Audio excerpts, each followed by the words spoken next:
Nursing घोटाला Indian nursing council के act के तहत जो नियम थे, उन नियम को बदल दिए। 1973 में नियम बने, कानून बना, अधिनियम बना, 2018 में इसके नियम बने।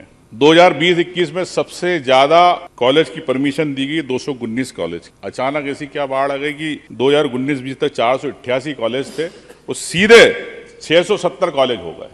नियमों में जिस प्रकार से हेरफेर की जा रही थी, उसके कारण कॉलेज की संख्या बढ़ती गई। अब रही बात जो काउंसिल का एक्ट था, धारा 4 में स्पष्ट प्रावधान थे कि इसका गठन होना चाहिए नियम अनुसार।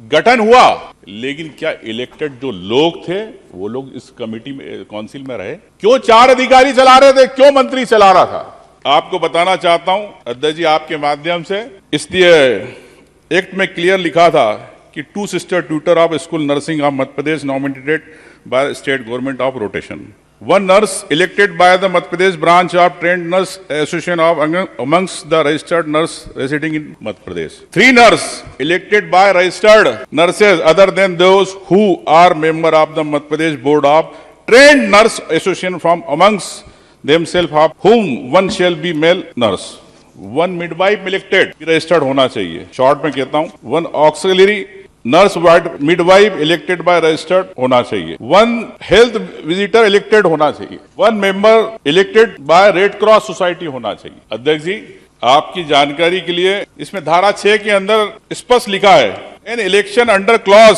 HIJK sub section 1 of section 4 shall be conducted by the council and election under clause G1 and 1 and M subsection section shall be conducted by the bodies referred there in the prescribed manner। तो आपने election ही नहीं कराया, तो क्यों नहीं कराया election? आपको अधिकार नहीं है काउंसिल चलाने का।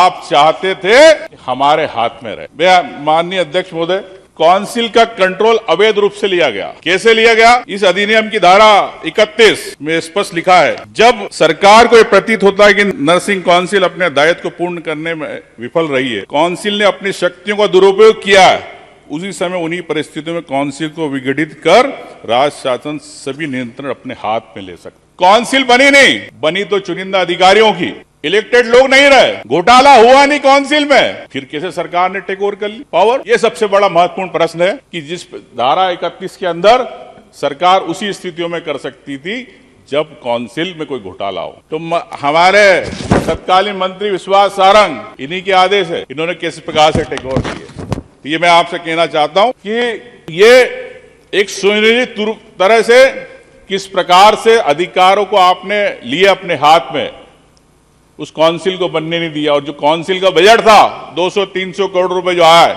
उस बजट का क्या हेर फेर किया, वो एक अलग विषय है।